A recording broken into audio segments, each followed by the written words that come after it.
G'day, Brian here.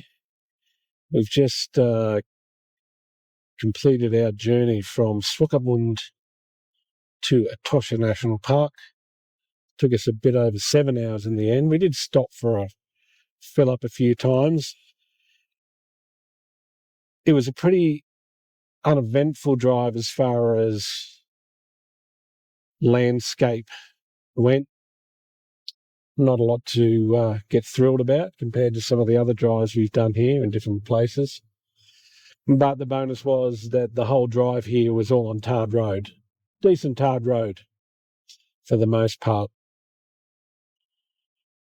One of the other things compared to some of the other drives that we've done is the road. Now, it will depend. Okay, so I'll back up for a second. We're on the east side of the park. So things will be different depending on where you're staying on your trip to Etosha. So we're on the east side. On our run with the tarred road, unlike some other drives, there were a lot of petrol stations, filling stations, gas stations, whatever you call them, where you come from. So plenty of opportunity to fill up there. We still did our fill up when we kind of could until we got the lay of the land. Now we know that there's tons on the way here. So we've just got our entry permit to come into the park. We are staying at Makuti Etosha. Their entry gate is less than 100 metres, I guess, to the first Etosha gate.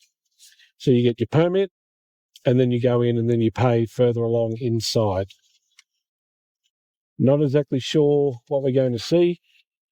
When you first get into the gate we're on, forget the name of the gate. Nonatumi, something like that. I'll put it up. I'll get used to it. Or not. But we're basically looking on this bit of road just bushveld like we'd see in South Africa.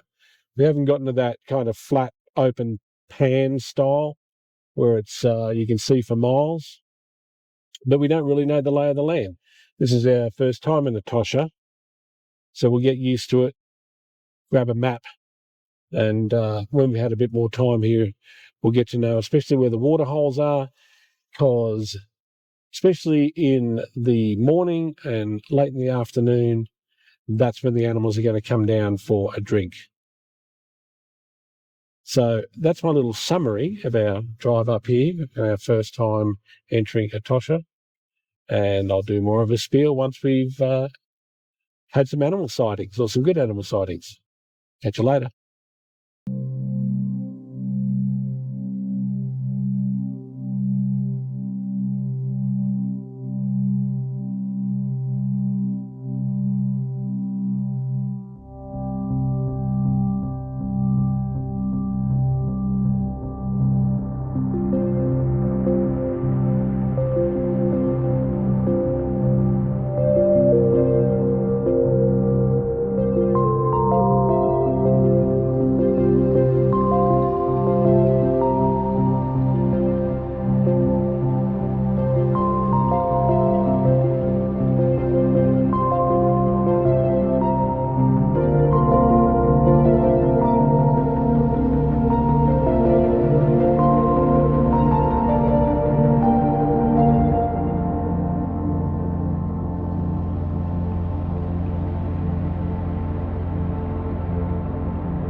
Good morning, Brian here.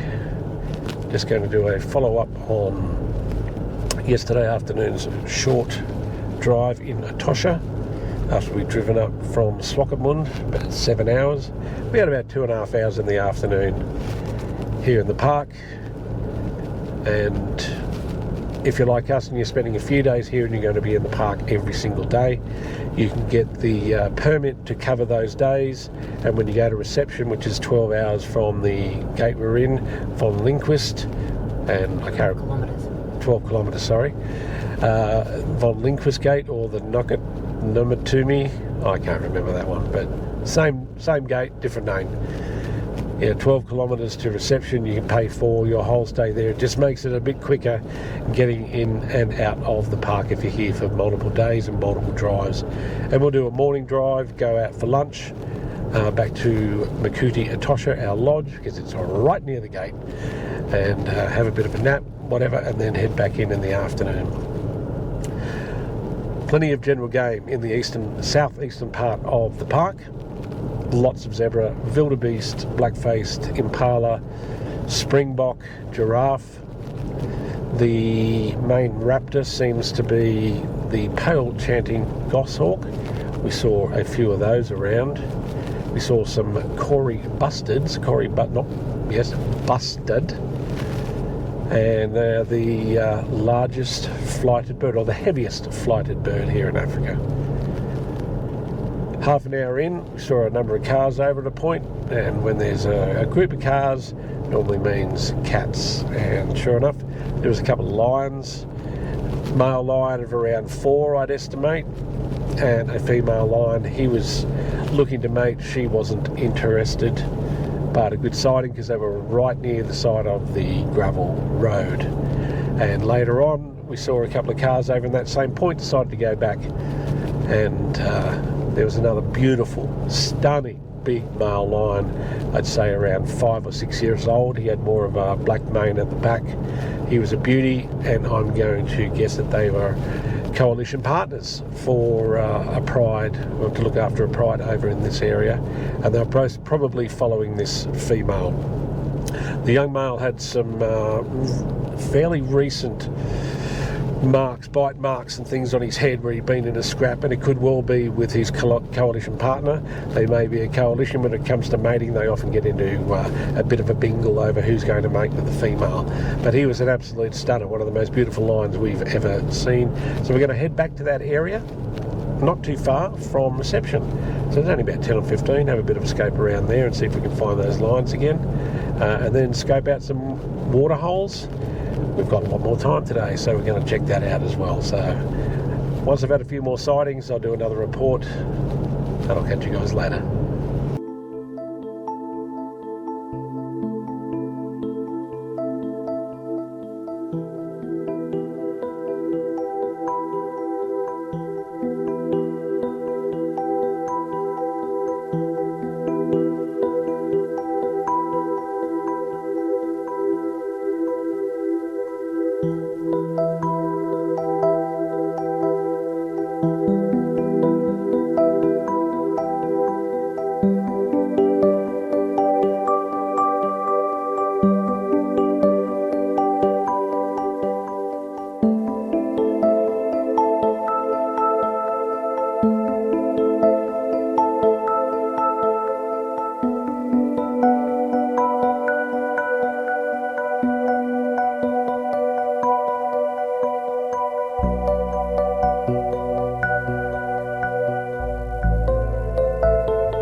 G'day, Brian here. Before I talk about our first full day in the park, we did the evening or the afternoon drive first night in. We had a full day yesterday, which we broke up into two parts, a long AM drive and then a three and a half hour drive in the afternoon. I forgot to mention on our first afternoon drive that we saw a Damara dik-dik, which a lot of people won't have heard about. One of the smallest antelopes in Africa and only found in southern Angola and northern Namibia. They also get a type of dik-dik over in East Africa. We've seen them in Tanzania. But diminutive, elusive, rare, and very good sighting. I'm not sure how many people are going to see one of these guys. Had horns, so male, and the males only get up to about 5 kilos. Females about 5.5. That's how small they are. So super cool sighting. Not only that, it decided to stay on the gravel road for several minutes, so we were able to get I got a few images and Nicole got some video, which was kind of cool. But heading back in for a full day yesterday, caught up with our lion friends, and it transpires that we had seen the two large males and a female, but it looks like, or it definitely is, at least a coalition of 3 large males and the 1 female. Obviously she's in estrus because they're following her around, especially the one that looked to mate with her that we saw on the afternoon drive, on our first drive. Very unusual. I'm not sure where her pride is. She's a solo female, as she's separated looking for mates, but normally you'll see a pride of males hanging, coalition of males hanging around with the pride of females looking to mate. So don't know the history there, but unusual just to see this one female and no sign of other females around. Newbies that we saw that we didn't see the afternoon prior: red hartebeest, Gemsbok. Now it's pronounced with a H, but it's G-E-M, Gemsbok, also known as oryx. And a whole bunch of ostriches. In fact, we saw the biggest, I'm not even sure what you call a group of ostriches, but a huge group of ostriches. Raptors, so our friends the pale chanting goshawks, one had caught something small.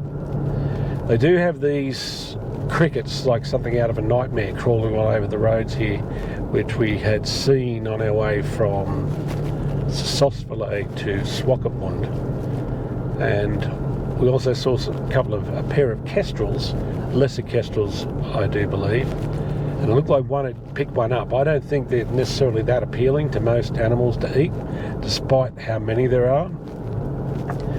We also saw another raptor, which I'm not sure, I'll have to look up with further investigation whether it was just a juvenile pale-chanted goshawk or a totally different type of hawk. We didn't see any giraffe in the morning, but then all of a sudden we had a feasted giraffe in the afternoon, which was nice. Some running, got one in beautiful light drinking, and all our usual plains game, lots of zebbies, wildebeest, black-faced impala and springbok. We also got a couple of blackback jackals, and this is how hard it can be to spot stuff, because we saw this one blackback jackal at one of the water holes, and he was out in the open. We got some photos and some video. When this blackback jackal decided to go into this very small bush to get out of the sun, it curled up in there. I could see it for a second, next minute disappeared. That's how hard it is to spot, and if you weren't there right at the time it was out, you would never see this thing. We saw at least another couple of jackals, or one twice. We might have traversed the same area. Also a big group of banded mongoose and a big variety of other birds as well. It's now 7:45 in the morning on our second full day here in Etosha. We know that there was a sighting of a cheetah yesterday in the area not far from the Nomatumi gate, if spotting escape. But we couldn't see it. Apparently it was getting up and dropping down a little bit. It was under a bush, and heaven knows when he or she was going to get up and move around. And someone in our lodge, Makuti Etosha, actually there's a kudu just went across the road, female kudu. Just for reference, these antelope can clear over a 6-foot fence from a standing jump. But I forgot where I was going before I saw the kudu. Makuti. Yeah. Yeah. Didn't see the chair. Oh yeah. Someone there saw a rhino yesterday, at least one rhino.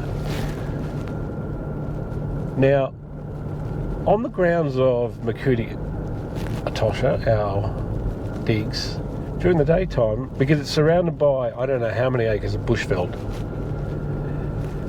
there's an antelope that comes onto the grounds from the bush called a bontebok, and they're habituated. They don't mind humans at all. Humans walk straight past them, but we've got to appreciate them a bit more, because you just think they're tame, for want of a better word. They're not fed. They just come on to eat the grass of the lawn. There was only 17 of these antelope left, having almost been hunted to extinction in 1931. So we had a great appreciation. Very beautiful antelope, but we certainly had a greater appreciation, even though they were habituated to humans. And now there's around 2,500 to 3,000, they say, in Namibia. But just something, if you see these guys, if you see them and you stay on that property, just to appreciate the fact that they were almost extinct in 1931. We're looking forward to another good day in the park. It's always a lottery what you're going to see, but we're going to enjoy the drive as well. So take care, and I'll see you soon. I'll talk to you soon. Bye for now.